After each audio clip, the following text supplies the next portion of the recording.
Greetings, I'm Zachary Hepner. I'm pleased to share this dvar torah with you for Parashat Chukat.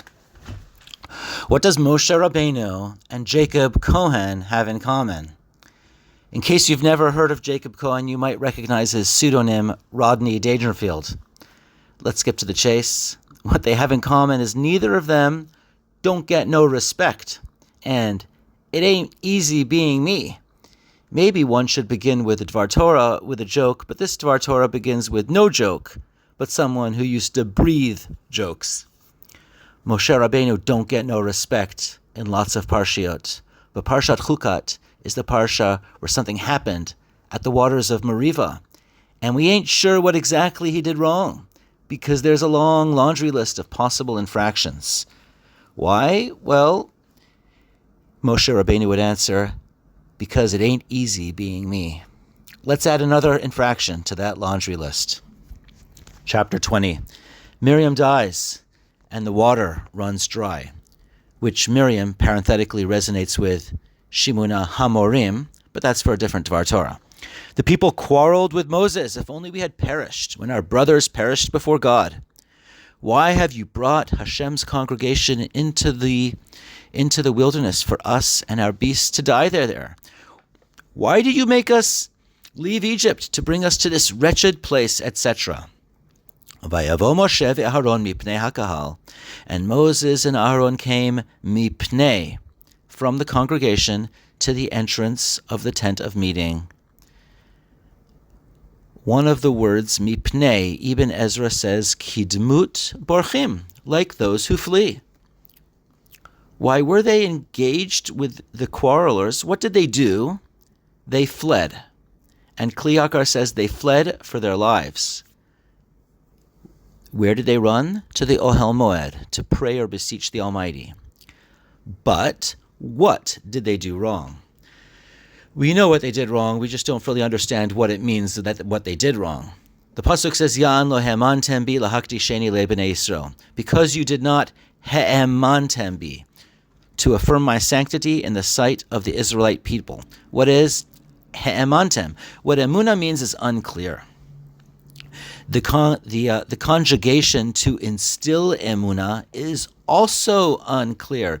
Either way, Moses and Aharon violated that alleged statute.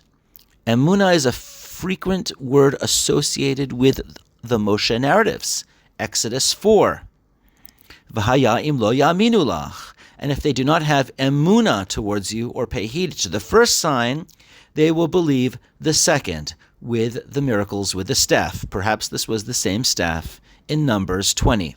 Exodus 14. Vayar Yisrael atei agdala asher asa Adonai b'Mitzrayim v'yiru ha'amet Adonai v'ya'aminu b'Adonai u'v'Moshe avdo.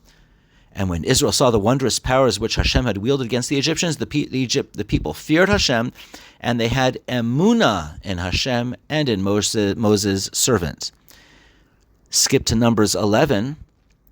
Did I produce all these people? Did I engender them? That you should say to me, carry them in your bosom, just as an omen carries an infant to that land that you have promised an oath to their fathers. And again in Numbers 12.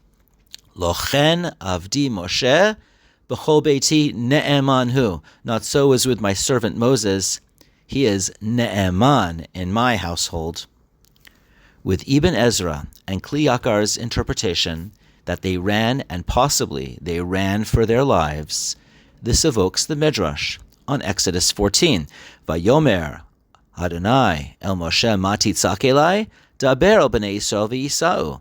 Then Hashem says to Moses, why do you cry out to me? Tell the Israelites to go forward, that is, towards the Sea of Reeds. The quarreling Israelites cannot possibly be worse than the charging Egyptians. Moses is engulfed in prayer. God charges Moses, now is not a time for prayer. It is a time for moving forward into the sea. Moses raises his staff, possibly the same staff. The sea splits, and they proceed forward. Prayer and emunah are not the same thing. There is a time for prayer, and there is a time for emunah. In times for emunah, you move forward and rely on the all-powerful. And Moses increased the emunah index.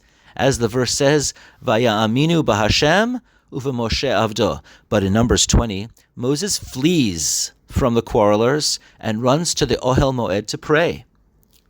Prayer is not emunah. Moses running away from the mob and beseeching God in prayer diminished the emunah index. As an endnote, this sheds light on Moses' attempt in prayer to enter the Holy Land, va'et Hanan. God knew that Moses is a home run hitter when it comes to prayer, but God is looking for a leader who would increase the emunah currency. So God chooses a successor instead. Thank you, Ibn Ezra, and thank you, Kli Yakar. Prayer and emunah should not be conflated. Both are very important values. One is avodah shebalev, and the other is the call for action. Both values are very difficult. Also, both values are a work in progress. Wishing you a Shabbat Shalom.